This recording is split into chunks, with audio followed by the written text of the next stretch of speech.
आइए शुरू करते हैं न्यूज पथ पर सफर और सबसे पहले आपको दिखाते हैं ऐसी तस्वीरें जिनका जिक्र सरे रहा है। ये तस्वीरें सुर्खियों में भी है और सोशल मीडिया पर भी है। इनसे आपका बाखबर होना बेहद जरूरी है क्योंकि चौराहे पर इन्हीं की चर्चा है और चर्चा बैलगाड़ी पर बारात की भी है। देखिए, आंध्र प्रदेश के एक भक्त ने तिरुपति में एक बड़ी रकम दान की। चेन्नई के रहने वाले वर्धमान जैन नाम के भक्त ने तिरुमला तिरुपति देवस्थानम ट्रस्ट के अधिकारियों को 5 करोड़ रुपए का चेक सौंपा। साथ ही श्री वेंकटेश्वर गो संरक्षण ट्रस्ट के लिए 1 करोड़ रुपए का डिमांड ड्राफ्ट दिया। प्रयागराज महाकुंभ के दौरान एक कलाकार ने हनुमान जी की तरह ऐसा रूप धारण किया कि वो लोगों के बीच आकर्षण का केंद्र बन गया। महाकुंभ के लिए पहुंचे कई श्रद्धालु इस कलाकार के साथ तस्वीरें खिंचवाते नजर आए। राजस्थान की पाली में एक शादी समारोह चर्चा में आ गया। दरअसल वहां एक बारात बैलगाड़ी पर निकली। इसके जरिए पशु प्रेम के साथ पर्यावरण रक्षा का भी संदेश दिया गया। इस दौरान बैलों को रंगों और गहनों से सजाया, फिर बैलगाड़ी पर सज धज कर ये बारात निकली। लोगों के मुताबिक इस तरीके से हम आधुनिकता के दौर में गांव की मिट्टी की महक और अपनी संस्कृति से जुड़े रह सकते हैं। मुंबई में सैफ अली खान को अस्पताल पहुंचाने वाले ऑटो ड्राइवर भजन सिंह राणा का सम्मान किया गया। उन्हें एक संस्था की ओर से 11,000 नकद इनाम दिए गए। साथ ही ड्राइवर के जज्बे को भी सराहा। दावा है कि वारदात वाली रात भजन सिंह ने सैफ अली खान को अस्पताल पहुंचाने के बाद पैसे भी नहीं लिए थे। गुजरात के सूरत में डायमंड पर डोनाल्ड ट्रंप की तस्वीर बनाई गई। इस डायमंड की इस तरीके से कटिंग की गई कि उससे ट्रंप की तस्वीर उभर आई। इसे डायमंड कारोबारी मुकेश पटेल और स्मिथ पटेल की कंपनी ने लेब्रॉन डायमंड से तैयार किया है। इसकी कीमत अंतर्राष्ट्रीय बाजार में करीब 10,000 अमेरिकी डॉलर यानी भारतीय रुपयों के हिसाब से 8.5 लाख रुपए आंकी गई है। बताया गया कि इसी कंपनी की ओर से बनाए गए डायमंड से बने तोहफे भी प्रधानमंत्री मोदी ने जो बाइडेन को भेंट किए थे। जिंदगी का सफर सुहाना हो, इसके लिए सावधान रहना जरूरी है। रोजमर्रा के आपाधापी में कुछ देर बैठकर सोचना समझना भी जरूरी है कि आपके आसपास क्या हो रहा है और जो कुछ हो रहा है उससे हमारी जिंदगी, हमारा परिवार कैसे प्रभावित हो सकता है। इसलिए हॉर्न बजाकर बाखबर करने वाली खबर जरूरी होती है। और आज की ये खबर जम्मू कश्मीर के राजौरी में रहस्यमयी बीमारी से हो रही मौतों से जुड़ी है। देश के 2 राज्यों के लोग रहस्यमयी बीमारी से सहमे हैं। केंद्र शासित जम्मू कश्मीर और महाराष्ट्र के लोग डरावनी बीमारी से परेशान हैं। दरअसल राजौरी में कुछ परिवारों के 17 लोगों की मौत रहस्यमयी बीमारी से हुई। वहीं बुल्ढाना में कुछ दिनों के भीतर 40 से ज्यादा लोग गंजेपन का शिकार हो गए। ऐसे में जरूरी है कि राजौरी में रहस्यमयी बीमारी से जारी मौतों के सिलसिले को लेकर खुद भी सतर्क हो जाएं और दूसरों को भी सावधान करने के लिए हॉर्न बजाएं।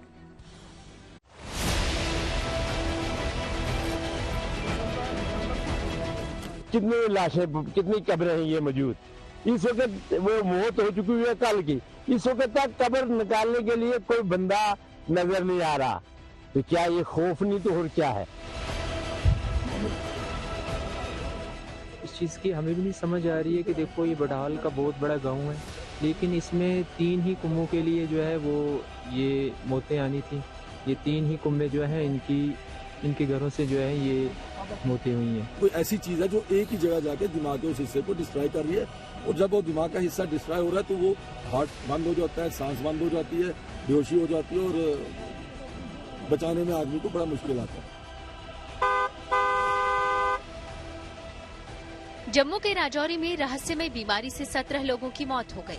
7 दिसंबर से बीमारी और मौत का यह खतरनाक सिलसिला शुरू हुआ है, जिससे पूरे इलाके में दहशत का माहौल है। वहीं महाराष्ट्र के बुल्ढाना में अचानक लोग गंजे होने लगे। सिर से बाल एकदम से झड़ने लगे और 40 से ज्यादा लोग गंजेपन का शिकार हो गए। इन दोनों जगहों पर अब डॉक्टर्स की टीम अचानक पनपी बीमारी का राज पता करने में जुटी है। जम्मू कश्मीर के राजौरी जिले के बद्दल गांव में अब तक 17 मौतें हुई हैं रहस्यमय परिस्थितियों में और प्रशासन जो है इसी प्रयास में लगा हुआ है ताकि ये पता लगाया जा सके कि ये जो 17 मौतें हुई है 1 महीने के अंदर इस गांव में आखिर ये कैसे हुई है, क्योंकि अब तक इसकी जो वजह है वो पता नहीं लग पाई है। चाहे मेडिकल टीम्स हो, प्रशासन के लोग हों, वो लगातार गांव का दौरा कर रहे हैं और मेडिकल टीम्स ने तो सैंपल्स भी वहां पर लिए हैं लोगों के, ताकि ये पता लगाया जा सके कहीं कोई महामारी तो नहीं वहां फैल रही है।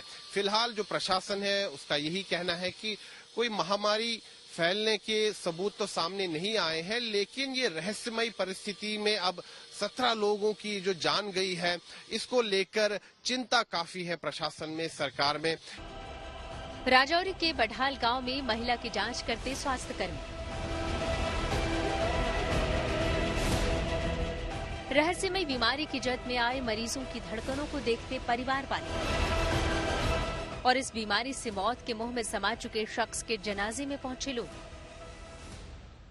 मैं इस वक्त राजौरी के बढ़ाल गांव में मौजूद हूं। वही बढ़ाल गांव जहां मरने वालों की तादाद अब 17 हो चुकी है। लगातार इस गांव में अमवात का सिलसिला जो है वो जारी है। खौफ में है ये पूरा गांव। पूरे गांव में लॉकडाउन है। बहुत कम लोग जो हैं वो घरों से बाहर निकल रहे हैं।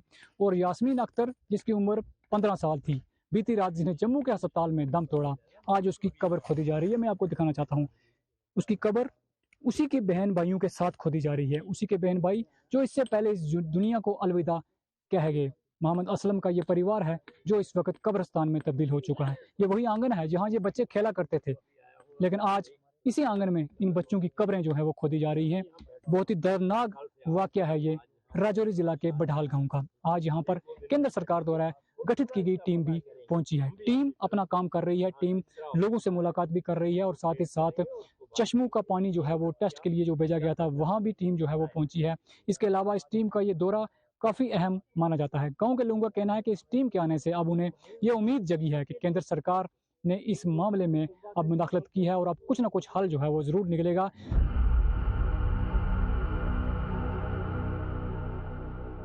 घाटी के राजौरी जिले के लोग आजकल खौफ के साए में जी रहे हैं। यह खौफ आतंकवाद का नहीं बल्कि अज्ञात बीमारी का है, जिससे राजौरी में लगातार मौतें हो रही हैं।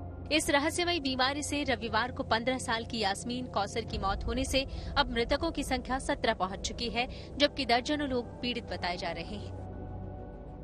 यहाँ पर इस वक्त कोई आदमी नजर ही नहीं आ रहे कि यहाँ इस वक्त तक तो कब्र तैयार होनी चाहिए थी। अभी लाश आएगी, उसको दफनाना है, तो कब्र निकालने वाले भी लोग नहीं यहाँ आ रहे।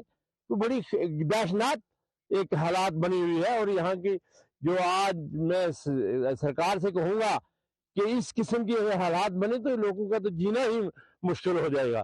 तमाम लोग दहशत में हैं और इस ऐसे मौका पर हमें पूरी तरह और यहाँ के हर नागरिक जो भी आदमी है सबसे मेरी अपील है और प्लस सरकार से कि वो फौरी तौर पर इसका पता लगाने में पूरी ताकत से करें। दहशत और खौफ के साए में जी रहे गांव के लोगों ने प्रशासन और केंद्र सरकार से अपील की है कि इस बीमारी की जड़ तक पहुंचने और इसे रोकने के लिए तुरंत ठोस कदम उठाए जाएं। इस चीज़ की हमें भी समझ नहीं आ रही है कि अगर वायरस है तो वो तो पूरे फिर इस एरिया में या तो पूरे डिस्ट्रिक्ट में होना चाहिए था, या तो जो लोग आ रहे हैं यहाँ दफना रहे हैं उनको गुस्ल दे रहे हैं, तो वायरस अगर होती तो वो उनको भी हो सकती थी। जम्मू में राजौरी के गांव में होती मौतों को लेकर केंद्रीय गृह मंत्रालय ने बड़ा कदम उठाया है। गृह मंत्रालय ने मौतों की जांच के लिए इंटर मिनिस्ट्रियल टीम बनाने का आदेश दिया था, जिसके बाद उच्च स्तरीय टीम रविवार को गांव पहुंची थी। ये टीम मौत की वजह की जांच के साथ ही आगे इस तरह की मौतें रोकने के लिए भी जरूरी कदम उठाएगी। साथ ही पुलिस ने आपराधिक साजिश न हो इसकी जांच के लिए अलग स्पेशल इन्वेस्टिगेशन टीम बनाई है। जम्मू कश्मीर प्रशासन के हेल्थ डिपार्टमेंट और बाकी डिपार्टमेंट से भी जांच की थी। अभी सही तथ्यों का पता नहीं लग पाया है।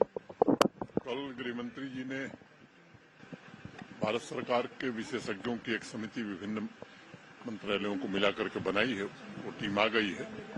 मैं समझता हूं कि शीघ्र ही कारण क्या है ये पता चल पाएगा। पुलिस ने भी जांच के लिए एक SIT बनाई है ताकि दूसरे पक्ष पर भी विचार किया जा सके, उसकी भी जांच ठीक से हो सके। एक बार सही तथ्य सामने आ जाएंगे तो जरूर आपको बताया जाएगा। SIT की टीम मौके पर पहुंचकर जांच पड़ताल में जुट गई है और जिस घर में ये रहस्यमयी मौतें हुई हैं उसे सील कर दिया गया है। मोहम्मद यूसुफ और उसकी पत्नी का ये घर मैं आपको दिखाना चाहता हूँ। ये घर जो है जिसपे ताला लगा हुआ है, ये घर जो है वो जिला इंतजामिया की तरफ से सील किया गया है। न सिर्फ ये घर बल्कि दूसरे 2 घर भी सील किए गए हैं और इस वक्त पुलिस की टीम जो है वो यहाँ पर इन्वेस्टिगेशन जो है वो कर रही है। इन्वेस्टिगेशन के लिहाज से इस घर को सील किया गया है। जांच जो है वो की जा रही है। SIT जो है वो गठित की गई थी। SIT अपना काम जो है वो कर रही है और तह तक जाने का प्रयास किया जा रहा है कि आखिर इन मौतों के पीछे की वजह क्या है। रहस्यमय बीमारी से हो रही मौतों को लेकर मचे कोहराम के बीच स्थानीय निवासियों ने टारगेट किलिंग का भी दावा किया है। उनका आरोप है कि इन मौतों के पीछे जमीन विवाद हो सकता है। और भी दूसरे जो बच्चे हैं वो भी सीरियस कंडीशन में हैं, तो ये सर सामने से दिख रहा है, ये तो टारगेट किलिंग हो रही है एक ही फैमिली का। ये हम नहीं जानते ज़मीन का मसला है क्या है। हमें जो लग रहा है हमारे माइंड में वो यही लग रहा है कि ज़मीन का कोई मसला है, इसलिए कोई इनकी टारगेट किलिंग कर रहा है। यहाँ की फैमिली पूरी की पूरी ख़त्म हो रही है। जो भी इस बोलते हैं वायरस में, लेकिन वायरस वगैरह कुछ नहीं है, ऐसा कुछ भी नहीं है। ये तो टारगेट किलिंग हो रही है। हमारी मांग है सर पुलिस इन्वेस्टिगेशन करे। कि 1.5 महीना हो चुका है यहाँ मौतें हो रही। क्या किया 1.5 महीने में, किया क्या है ये खुदावा से हमें ये बात बताएं। तो हमारी यही लास्ट वार्निंग है कि आज शाम तक अगर हमें रिपोर्ट नहीं मिलती कुछ तो हम कल बकोरी हेडक्वार्टर बंद करेंगे और वहां ही मरेंगे, सब मरेंगे। फिर क्या है। जम्मू कश्मीर के डिप्टी सीएम सुरेंद्र चौधरी की भी इस मामले पर पैनी नजर है। उन्होंने कहा कि डॉक्टरों की टीम मौतों का पता लगाने में जुटी हुई है। इसके अलावा अगर किसी तरह की साजिश का पता चलता है तो दोषियों को बख्शा नहीं जाएगा। टेस्टों के लिए इसको भेजा और कुछ टीम आज भी आई हुई है। और जहां तक ताल्लुक है ये जड़ी बूटियां जो हैं, इसके लिए भी अलग से जो साइंटिस्ट हैं, जो हमारे लोग यहाँ काम करते हैं, उनकी भी ड्यूटी लगाई गई है, उनकी भी सर्विसेज ली जा रही हैं। वो अलग से मतलब किसी भी प्रकार का किसी भी इन्वेस्टिगेशन हर तरीके से एडमिनिस्ट्रेशन और सरकार कोशिश कर रही है कि ये नतीजा सामने आना चाहिए कि अगर ये एक नेचुरल डेथ है तो फिर तो हम उस भगवान के आगे, उस खुदा के आगे हम कुछ नहीं कर सकते। बट अगर इसके अंदर कहीं भी इफ एंड बट है तो फिर जो भी इफ एंड बट है वो बख्शा नहीं जाएगा। अनंतनाग से नेशनल कॉन्फ्रेंस के सांसद मियां अल्ताफ भी पीड़ित परिवारों से मुलाकात करने पहुंचे और मदद का भरोसा भी दिया। परिवार वालों से सर आप मिले हैं? हाँ, वो सब परेशान है, बहुत परेशान है। वो परेशान होना ही है, वो तो टूट गए हैं। उनके साथ बात करके इंसान टूट जाता है खुद, वो तो बिल्कुल टूट गए हैं। उन्होंने कोई डिमांड किया आपसे? उन्होंने कहा कि नहीं, उन्होंने किसी किस्म की मेरे से कोई डिमांड इस वक्त नहीं की कि उन्हें क्या है या क्या नहीं है या कुछ है। और मैंने भी मुनासिब नहीं समझा। इनको तो डेफिनेटली इमदाद मिलनी चाहिए, रिलीफ मिलना चाहिए, उसमें तो कोई देरी नहीं होनी चाहिए। वो कहें ना कहें हमारा सबका फ़र्ज़ बनता है, ख़ास तौर पे मेरा फ़र्ज़ बनता है। मैंने पहले भी कहा है, आज भी आपके थ्रू कहता हूँ कि वो तो ज़रूर मिलनी चाहिए। डॉक्टरों की टीम भी बडहाल में हो रही रहस्यमयी मौतों का पता लगाने में जुटी है। किसी भी जांच में कोई नेगेटिव रिजल्ट सामने नहीं आया है। पानी और फूड आइटम्स की भी जांच की गई है, लेकिन किसी भी जहरीले पदार्थ का पता नहीं चला है। हालांकि डॉक्टरों की टीम ने किसी भी वायरस के होने से इनकार किया है। मृतकों के नमूनों में न्यूरोटॉक्सिन पाए जाने की बात कही है।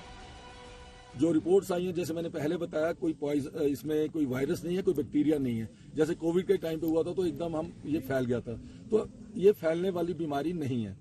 हाँ, कुछ रिपोर्ट्स में आया गया है कि उनके सैंपल्स में कुछ जहरीले तत्व पाए गए हैं, जिनको हम मेडिकली अपनी भाषा में बोलते हैं टॉक्सिन्स। और जो रिपोर्ट है उसमें पर्टिकुलरली ये लिखा है न्यूरोटॉक्सिन। जाहिर है राजौरी के बुढ़ाल में रहस्यमय बीमारी से होने वाली मौतों पर कई सवाल खड़े हो रहे हैं। ऐसे में जरूरी है कि रहस्यमय बीमारी से जारी मौतों के सिलसिले को लेकर खुद सतर्क हो जाएं और दूसरों को भी सावधान करने के लिए हॉर्न बजाएं। राजौरी के बुढ़ाल से शक्ति शर्मा के साथ जम्मू से Sunil Bhatt, good news today. Saif Ali Khan पर हमले के बाद दिल्ली के उपराज्यपाल ने पुलिस कमिश्नर को लिखा खत, बांग्लादेशी घुसपैठियों पर कार्रवाई के दिए निर्देश। आइए सीधे आपको ले चलते हैं न्यूज एक्सप्रेसवे पर, जहां देश भर की कुछ और जरूरी खबरें कर रही हैं आपका इंतजार। अभिनेता सैफ अली खान का अस्पताल में इलाज जारी है। इसी बीच संजय दत्त और अली गोनी समेत कई अभिनेता और नेता मुंबई के लीलावती अस्पताल पहुंचे, जहां उन्होंने सैफ का हालचाल लिया।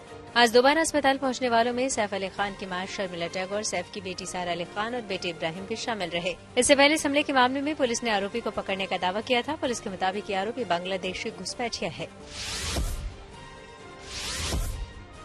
दिल्ली विधानसभा चुनाव को लेकर बीजेपी ने बड़ी रणनीति बनाई। दरअसल कहा जा रहा है कि 27 जनवरी के बाद पीएम मोदी की राजधानी में धुआंधार रैलियां होंगी। वहीं सूत्रों के मुताबिक यूपी के सीएम योगी आदित्यनाथ की भी 14 जनसभाएं होंगी। वो शाहदरा, द्वारका, पालम, पटपड़गंज में चुनाव प्रचार करते नजर आएंगे। चंडीगढ़ नगर निगम के लिए मेयर चुनाव स्थगित हो गया। दरअसल हाईकोर्ट ने निगम के मेयर, सीनियर डिप्टी मेयर और डिप्टी मेयर का चुनाव 24 जनवरी को करवाए जाने का नोटिफिकेशन रद्द कर दिया। हाईकोर्ट ने अपने आदेश में कहा कि चुनाव 29 जनवरी के बाद करवाए जाएं। बीजेपी पहले अपने उम्मीदवार घोषित कर चुकी है, जबकि आम आदमी पार्टी और कांग्रेस ने अपने कैंडिडेट नहीं उतारे हैं। हिमाचल प्रदेश के सीएम सुखविंदर सिंह सुक्खू का एक वीडियो सोशल मीडिया पर वायरल हो गया है। इसमें वो कुछ बच्चों के साथ क्रिकेट खेलते नजर आए। ये वीडियो उन्होंने खुद शेयर किया और लिखा कि जोगिंद्र नगर के डोहग हेलीपैड पर बच्चों के साथ क्रिकेट खेलकर अच्छा लगा। उनके मुताबिक सरकार बच्चों में खेल की रुचि और कौशल को निखारने के लिए लगातार कोशिश कर रही है। दिल्ली में एनएसजी ने गणतंत्र दिवस और विधानसभा चुनाव को लेकर एक मॉक ड्रिल की। इसके लिए एनएसजी के जांबाज हौज खास में आईआईटी पहुंचे और अपनी तैयारियों को परखा। खबरों के एक्सप्रेसवे से आगे रुक करते हैं सियासी ढाबे का, जहां आज की सबसे दिलचस्प खबर मौजूद है। दिल्ली चुनाव से पहले आम आदमी पार्टी अपने पुजारी कार्ड को लेकर फंस गई है। आज रविदास, वाल्मीकि और बौद्ध भिक्षुओं ने अपनी मांगों को लेकर अरविंद केजरीवाल के आवास के बाहर प्रदर्शन किया। वहीं कांग्रेस ने भी उनके समर्थन में विरोध प्रदर्शन किया और केजरीवाल को दलित विरोधी बताया। इसके साथ ही दिल्ली के चुनावी जंग में प्रचार तेज हो गया है। चुनाव में जीत के लिए सभी पार्टियां अपनी ताकत झोंक रही हैं। इस बीच आम आदमी पार्टी को मात देने के लिए बीजेपी अपने प्रचार को धार देने में लगी है और आम आदमी पार्टी भी बीजेपी पर जमकर पलटवार कर रही है।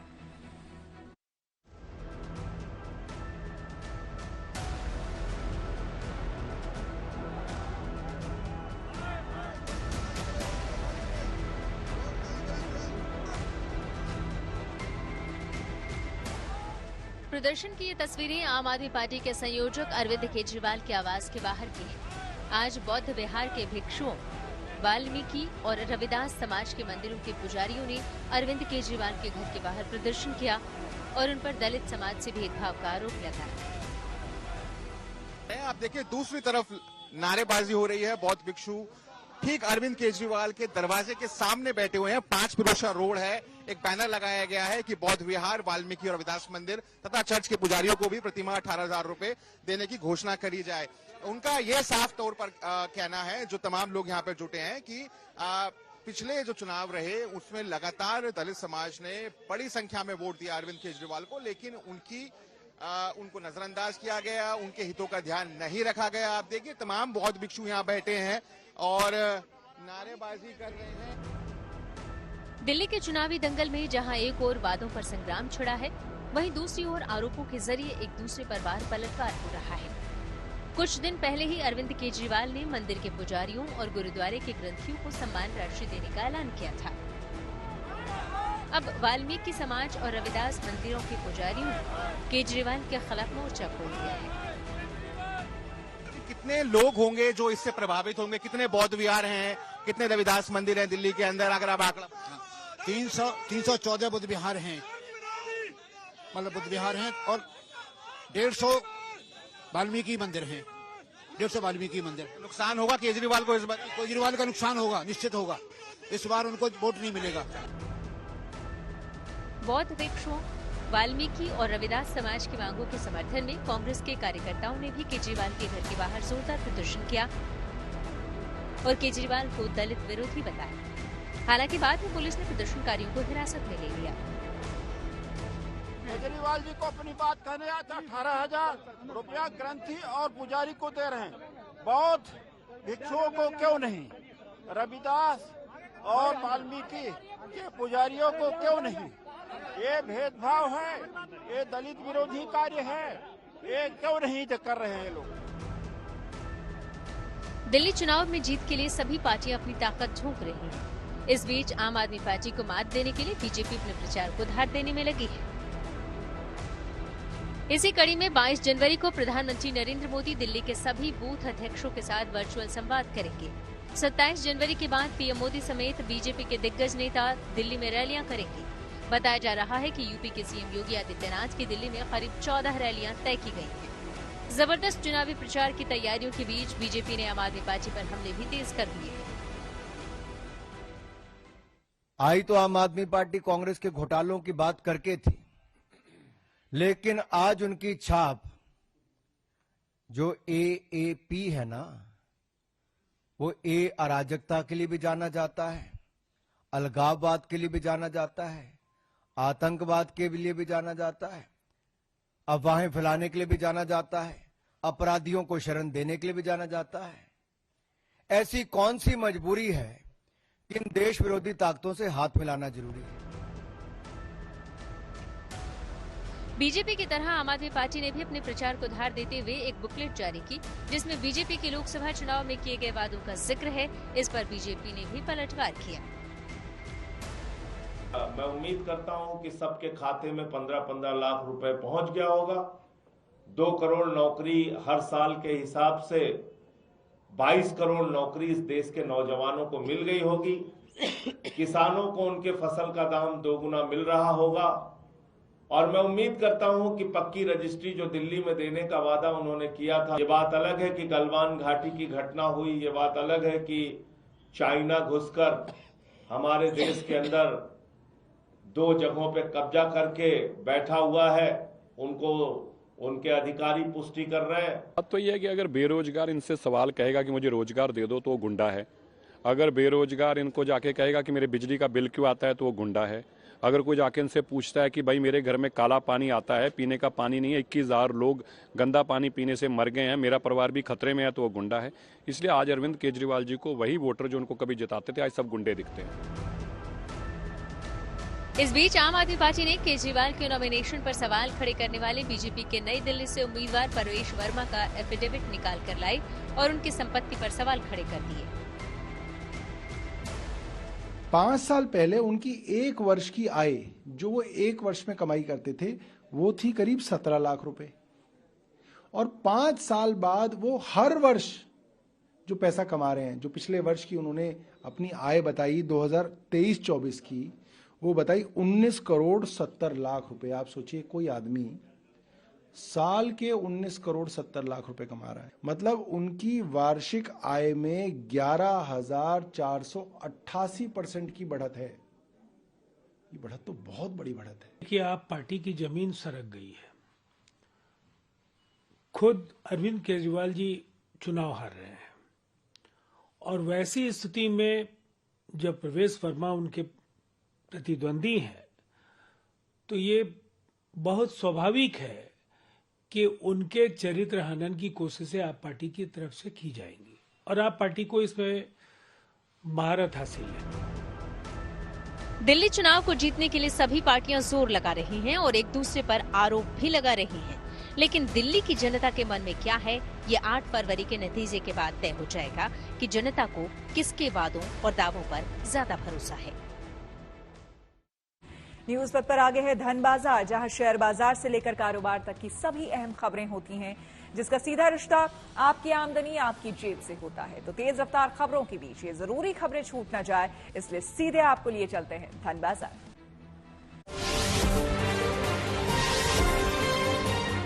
हफ्ते के पहले कारोबारी दिन बाजार बढ़त के साथ बंद हुआ। सेंसेक्स 454 अंक उछलकर 77,073 पर पहुंचा। वहीं निफ्टी ने भी 142 अंकों की छलांग लगाई। ये 23,345 पर बंद हुआ। बैंक, आईटी, मेटल और हेल्थ केयर समेत लगभग सभी सेक्टरों के शेयरों में मजबूती रही। सोमवार को दिल्ली सराफा बाजार में सोने के दाम में कोई बदलाव नहीं देखा गया, यानी यहां अब भी 10 ग्राम सोने की कीमत 82,000 रुपए है। हालांकि चांदी 500 रुपए फिसली। इसके साथ ही अब दिल्ली में 1 किलो चांदी की कीमत घटकर 93,000 रुपए हो गई। डॉलर के मुकाबले रुपए को मजबूती मिली। रुपया 5 पैसे ऊपर चढ़ा। इस तरह $1 के मुकाबले रुपए की कीमत 86 रुपए 55 पैसे हो गई। BMW ने अपनी नई SUV 2025 BMW X3 को भारतीय बाजार में लॉन्च कर दिया। कंपनी ने इसे 2 वेरिएंट में बाजार में उतारा है, X-Drive 20M Sport और X-Drive 20DM Sport। कंपनी की इस कार में ट्रैफिक जाम असिस्टेंट फीचर भी है, जिससे आप 60 किलोमीटर प्रति घंटे तक की कम रफ्तार पर हैंड्स फ्री ड्राइविंग कर सकेंगे। इसकी शुरुआती कीमत करीब 80 लाख रुपए रखी गई है। इसकी बुकिंग शुरू हो गई है। JSW MG मोटर जल्दी ही भारत में अपनी नई electric car M9 limousine electric MPV launch कर सकती है। इससे पहले कंपनी ने भारत मोबिलिटी ग्लोबल एक्सपो में से पर्दा हटाया। MG M9 इलेक्ट्रिक MPV का इंटीरियर बेहद आलीशान है। इसमें लगी सीटें हीटिंग, कूलिंग के साथ साथ मसाज फंक्शन जैसी तकनीक से भी लैस है। इसमें 3 जोन क्लाइमेट कंट्रोल दिया गया है। कंपनी का दावा है कि M9 EV की टॉप स्पीड 180 किलोमीटर प्रति घंटा है और एक बार चार्ज करने पर 500 किलोमीटर तक की रेंज देती है। माना जा रहा है कि कंपनी इसे मार्च तक लॉन्च कर सकती है। इसकी बुकिंग शुरू कर दी गई है। इसी के साथ न्यूज पथ में मेरे यानी कि श्वेता झा के साथ फिलहाल इतना ही। देश दुनिया की तमाम पॉजिटिव खबरों के लिए देखते रहिए गुड न्यूज टुडे।